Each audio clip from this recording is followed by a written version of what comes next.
What's up, fam? My name is Q, last name B, in the house for Culturalist Theory, and today we're gonna go through the catalog of everyone's favorite uncle, Charlie Wilson. Over the course of the last 30 plus years, the NAACP Image Award winner has released a total of 8 solo studio albums. And although he has no EPs or collaboration albums to speak of, we'd really love it if Uncle Charlie and Big Snoop Dogg would go ahead and finally do a full project together. Be sure to like, follow, and subscribe if you haven't already, and tap that super thanks button if you want to help us keep the studio lights on. With all that out of the way, let's get to it. Number 8, You Turn My Life Around. On his debut solo outing, Charlie wastes zero time in addressing imitators and duplicators of the Gap Band sound on the single and lead-in track Sprung on Me. Short of naming them outright, Charlie and whoever the featured rap vocalist is straight up blast New Jack Swing Trio guy for biting the GAP. They even went so far as to cover their classic Yearning for Your Love. So the shots fired were definitely valid. Down the line, Wilson would eventually cover one of their biggest hits, but we'll get to that later. If you weren't up on your music history, you'd also mistake Charlie's Jam as a take on their 1989 tune, Teddy's Jam, but you can be forgiven for that. However, there's never any question whose voice is coming through your speakers on songs like Realize, I Found My Baby, and the slow grooves on Confess Your Love. Initial single/album title track is the prototype of which a slew of his later singles would sound like in the years to come, but due to the shift in the overall popular sound at the time, this summer 92 release was caught between sounding outdated while trying to match current day trends the moment it dropped. You Turn My Life Around at least placed within the top 50 on the hip hop and R&B charts, but essentially was a commercial flop for Mr. Wilson. Following the album's failure, he found himself homeless, sleeping under U-Haul trucks, with a crippling addiction to drugs and alcohol. But alas, this would not be the end of Charlie's story. Number 7, Bridging the Gap. After pulling himself together from his valley lows in life and helming what became the final studio album for his group, the Gap Band, Charlie was ready for another solo endeavor. He indeed continued to be funkin' around until Y2K and beyond, with a tongue-in-cheek title, Bridging the Gap, that arrived at the tail end of the year 2000. Like his solo outing before this, there's no denying the overall sound is a product of his time the second it kicks off. Tricky Stewart did the lion's share of writing and production throughout, and all the shabba-dabba tweets and ooh-wees couldn't hide that fact. He halfway sounds like a rapper on the opening track, absolutely. And even more OG game is spit on Big Pimpin', featuring the dogs known as Snoop and Nate, with Uncle Charlie letting tenderonis know that if they're still hanging around once the sun goes down, he's gonna show them what time it is. Speaking of time, it's apparent that Tricky still had Jay's Do It Again in his dome as he penned Can I Take You Home, and we'll just leave it at that. Angie Stone wrote, produced, and did backing vocals on the Laid Back, A Wonderful One, and a fresh in the business Avant opened up the bonus track One Way Street, which probably would have done both of them some good had it been released as a single. What sounds most like the real Charlie Wilson is Sweet Love, and his first #1 adult urban contemporary hit, Without You. So if nothing else, be sure to check for those joints right there. It's a lack of true identity and oversaturated early 2000s aesthetic that did this poorly promoted album in. But it's not about how many times you get knocked down, it's about how many times you get back up. Number 6, Forever Charlie. A better title for this project would have been Party Train 2015, because even though not every song is a keeper, the entire vibe here is upbeat, with slow tempo ballads strictly off the table. Things immediately start with Uncle Charlie declaring how good it feels to be loved on the danceable Somebody Loves You, and the joy continues to flow through on the lone single Goodnight Kisses. Jimmy Jam and Terry Lewis made a few contributions, notably on Hey Lover, and the 80s funk throwback sounds of Things You Do, with a few nods to his Gap Band classics thrown in for good measure. Just Like Summertime is another bop that'll have you feeling warm inside even in a cold snap. However, this Forever collection is not without its flaws. Every time an R&B singer attempts to incorporate some island flavor into their mix, the outcome is critical, because the misleading title of Unforgettable, featuring Mr. Lover Lover Shaggy, is in fact not worth remembering. Sugar Honey Iced Tea could have been interesting if it were more cleverly written, and the reunion between Charlie and Big Snoop Dogg, Infectious, while serviceable, just don't hit like some of their past or later collaborations. Even with weak promotion, Forever Charlie still touched the runner-up spot on the hip hop and R&B charts, yet remains an easy to overlook album in his catalog. Number 5, Just Charlie. Looking to show and prove that his newfound penchant for making #1 singles and top 10 Billboard albums wasn't a fluke, Uncle Charlie let zero dust collect on his microphones, delivering Just Charlie right on time to stuff stockings for the 2010 holiday season. And just as the Postman did way back when, Charlie winked in twice for hits. Said #1 urban AC hits of this era include the Wedding Reception Ready You Are and Dance Floor Invitation Life of the Party, with the former holding its peak position for for 13 weeks. The party continues on Never Got Enough, while Fantasia serves as the only featured vocalist on the remake of Roger Troutman's I Wanna Be Your Man. Unfortunately, we'll have to pass on that one. Charlie sings his truth on Where Would I Be, because knowing his backstory, we probably wouldn't even be here doing this list had it not been for his wife helping pull him up from his own personal purgatory. At only 10 tracks long, the margin for error is slim, and while tracks like Lotto and My Girl Is a Dime are okay for a listener to, neither are as impactful as the main singles mentioned earlier. Once and Forever is in a similar vein as You Are, but again, who picks a Jeep over the chance to push a range? So while the hits are accounted for,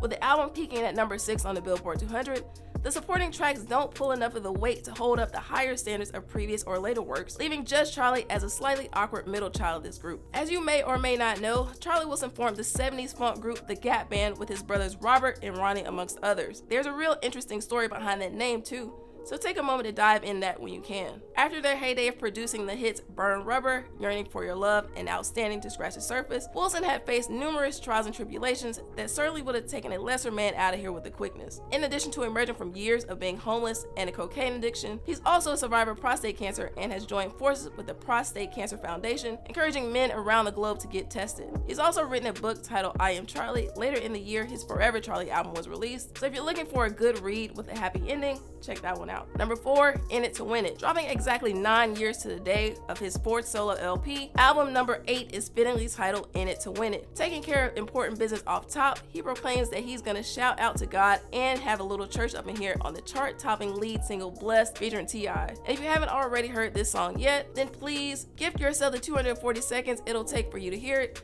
and lift your spirits, alright?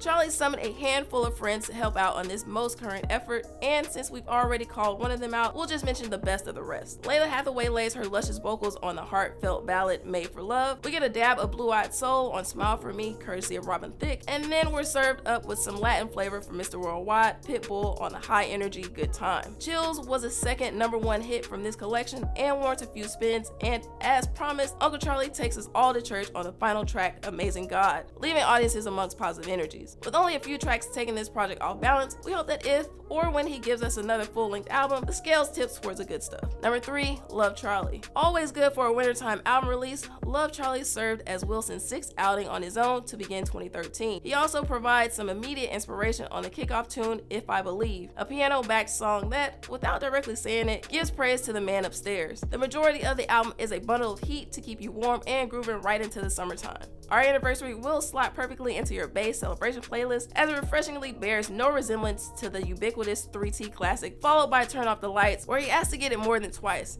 And yet another chart-topping hit in My Love Is All I Have. Dropping all sorts of numerical metaphors for the heart on A Million Ways to Love You, he ironically stated it doesn't have to be February 14th to show his love, only to serenade the ladies with Forever Valentine in 2020 alongside Bruno Mars, which unsurprisingly added to their respective stacks of top-tier tunes. And after decades upon decades of waiting, he finally delivers a song bearing the name of one of our favorite ad-libs ever in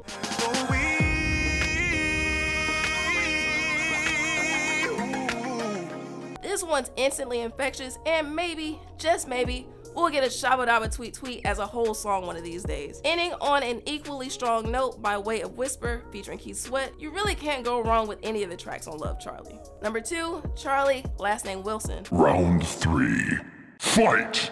Remember, we said it's all about how many times you get back up, right? Well, after 2 false starts on the field, third downs a go, with Charles Kent Wilson being properly introduced to a new generation on 05's Charlie, last name Wilson. Man of the Hour R. Kelly was a sizable contributor, writing and producing 3 songs, with a pair of them becoming, you guessed it, #1 hits. That includes lead-in track Magic and, of course, the dual-purpose title track. Not only does the eponymous hook remind the world of just who in the hell he is, but it's also a thinly veiled yet effective thirst trap. By song's end, he's offered up his email address, his manager's info, a 2-way pager number. Hell, even his own mama's number is put out there to be sure a pretty lady hollers back. Ooh wee. In a display of solidarity that any prior beefs have ceased to exist, he covers one of Guy's biggest hits, Let's Chill, in fine fashion before cutting right to the chase on asking questions. Because let's face it, he's only showed up to do one thing, that thing. Word to L Boogie. Justin Timberlake and will.i.am of Black Eyed Peas assist with making your heart pump on Floatin'. Twista continued his resurgence throughout the year with his appearance on So Hot, and Wilson closes out the dozen-track set with the beautiful Cry No More. You Got Nerve with the Dogfather wasn't one of their better collabs, but they'd soon make up for it. To this day, Charlie, last name Wilson, remains his lone gold certified record. But regardless of that, every project since has been placed within the top 10 on the hip hop and R&B charts. There's no guessing, Uncle Charlie got his swagger back, and this time it was here to stay. Number 1, Uncle Charlie. First of all, let's take another look at this album cover. Uncle Charlie definitely showed up to show out on this one, iced out pinky ring and all. If we've got any classic ride gurus out there watching, please let us know down in the comments what kind of car this is that he's in. Alright, so even though the 3.5-year lull in between left fans wondering if he'd be back again or not, the wait was totally worth it. Keeping some of music's most talented writers on speed dial, Babyface and Daryl Simmons helped create what has since become a main staple of his catalog, the Grammy-nominated There Goes My Baby. My destiny only is one for me. There go my baby. With all the things we could say about this song, in short, it's nearly automatic that the results are gonna be good when those two brothers are involved. The final single from Uncle Charlie, Can't Live Without You, like its preceding single, would hit number 1 on the adult contemporary chart. Considering the sincerity and emotions he left on the track, it ain't hard to tell why it resonates with audiences the way it does. The manner in which he and longtime collaborator Greg Pagani flipped late 70s tune Baby Come Back by Player into the new for 2009 Shawty Come Back is a good look. Snoop and Charlie's chemistry on the energetic Let It Out is highly intoxicating, as is the jam fest going down on the funky ass Thinking of You, all begging for continuous replays. Speaking on Love, Love, Love and Super Sexy with T-Pain and Jamie Foxx, we could do without him if we're being honest. Capturing the top and runner-up positions on the hip hop and R&B and Billboard 200 respectively, the overarching breezy vibes radiating from this best R&B album Grammy candidate are long-lasting and quite frankly, undeniable. Uncle Charlie's career got a second win thanks to his wife and R. Kelly. We happen to have a list on one of them, and more R&B males in the playlist on your screen. Check them out, we'll see you there.